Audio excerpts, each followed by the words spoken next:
여러분 안녕하십니까, 진성호입니다. 바이든 행정부가 출범한 뒤 이 문재인 대통령의 북한 정책과 건건이 충돌하고 있습니다. 이런 가운데 그동안 문재인 대통령의 대북 정책을 맹비난해왔던 한국계 여성입니다. 이 정박 브루킹스 연구소 한국 석좌가 이 바이든 행정부의 미 국무부 차관보에 발탁됐습니다. 문재인 대통령이 민주주의를 훼손하고 있다. 보수 진영 등 이 상대 진영을 억압하고 보복하고 있는 이런 비판이 나오고 있다는 등의 발언으로 문재인 정부를 긴장시켰던 인물입니다. 자, 오바마 행정부에서 CIA 등에서 분석관으로 근무한 경험도 있는 이 정박, 한국 이름은 박정현입니다. 47세입니다. 자, 드디어 바이든 행정부의 미 국무부 동아태 차관보가 됐습니다. 바이든 대통령의 인수위원회에 참여하게 됐던 이 정박이 차관보에 오르면서 우리 외교 앞으로 미국과 상당히 갈등을 겪게 될 것으로 보입니다. 아무튼 이런 인재가 한국계 미국인 정박이 차관보에 올랐다는 것은 우리나라의 입장에서는, 우리 국민의 입장에서는 참으로 잘된 일로 보입니다. 진성호의 직설 시작합니다. 방송에 앞서 아직 진성호 방송에 구독자가 아니신 분들은 붉은색 구독 버튼 눌러주십시오. 더 좋은 방송으로 보답하겠습니다. 북한 전문가입니다. 자, 이 정박이 바이든 이 대통령 인수위에 참여하더니 드디어 국무부 차관보까지 올랐습니다. 부차관보까지 올랐습니다.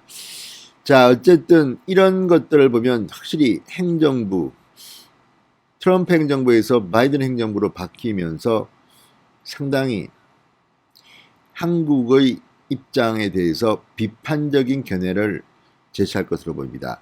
자, 동아시아 태평양 부차관보에 임명된 정박, 어떤 사람일까요? 자, 이 박 부차관보는 어제 개인 트윗에 글을 올렸습니다. 동아태 부차관보로 국무부에 합류했다는 소식을 전하게 돼 기쁘다. 새로운 자격으로 미국인들을 위해 다시 봉사하고 국무부 동아태국이라는 드림팀과 함께 일할 수 있게 돼 영광이다. 자, 새로운 자격으로 미국인들을 위해 당시 봉사하고 국무부 동아태국의 새로운 멤버로 참여했다는 겁니다. 자, 이 트윗은 사실은 이 26일 취임한 토니 블링컨 국무장관이 올린 트윗에 블링컨 장관님 축하합니다 라고 인사 형식의 글을 올리면서 작성됐습니다. 블링컨 국무장관 역시 이 트럼프 행정부에서의 대북 정책은 실패했다. 이 북한과의 관계가 더 나빠졌다. 완전히 북한에 대한 정책을 재검토하겠다고 했습니다. 특히 트럼프 대통령처럼 이 아래로 상향식이 아니라 하향식, 톱다운 방식, 이런 것은 문제가 있다. 김정은한테 잘못된 시간을 줄 수가 있다는 겁니다. 자, 이제 바이든 행정부는 밑에서부터 이 북한 정책을 추진합니다. 원칙대로 합니다. 그리고 우선순위에서도 북한 정책은 상당히 밀릴 것으로 보입니다. 자, 블링컨 장관은 어제 상원 본회의에서 78대 22로 인준을 통과됐습니다. 취임 1승으로 미국 외교를 활성화해 세계에서 우리의 이익과 가치를 과거 있던 대로가 아닌 지금 있는 그대로의 상태로 발전시킬 것이라고 썼습니다. 자, 박 부차관보는 브락 오바마 행정부에서 중앙정보국 CIA, 국가정보국 DNI에서 대북정보 분석관으로 일했습니다. 자, DNI 동아시아 담당 부정보관, CIA 동아태 미션 센터 국장을 역임했습니다. 그러다가 트럼프 행정부가 들어오면서 브루킹스 연구소로 옮겼습니다.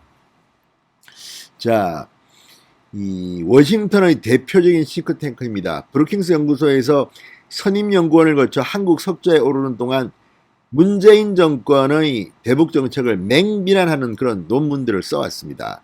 그 글을 보면 문재인 대통령이 얼마나 대북 정책을 제대로 못하고 있는지를 알 수 있습니다.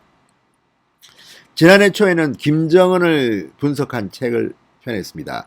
Becoming 김정은.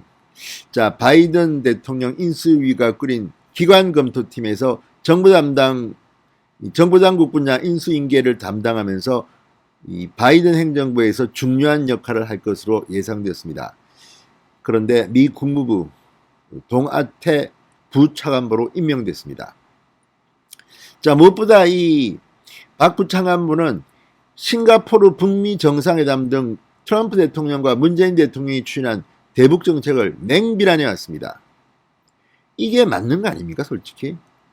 자, 지난 22일 브루킹스 연구소 한국 석좌 신문으로 쓴 기고문에서 문재인 정부가 북한과의 이루지 못할 약속을 위해 국내 민주주의를 훼손시키고 있다고 비판한 바 있습니다.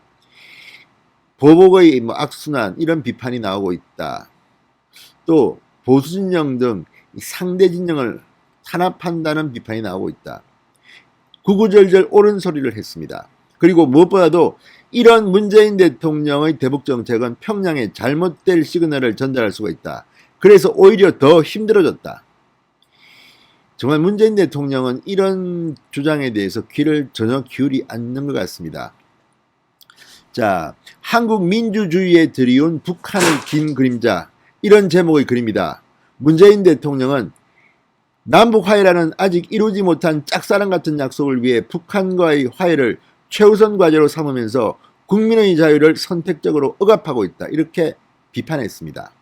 또 문재인 정부의 외교정책을 하향식, 개인에 의존한 외교정책이라고 지칭하며 사드 체계 재검토, 지소미아 탈퇴 위협 등은 한국 정책의 신뢰성에 의문을 제기하게 만들 수 있다고도 비판했습니다.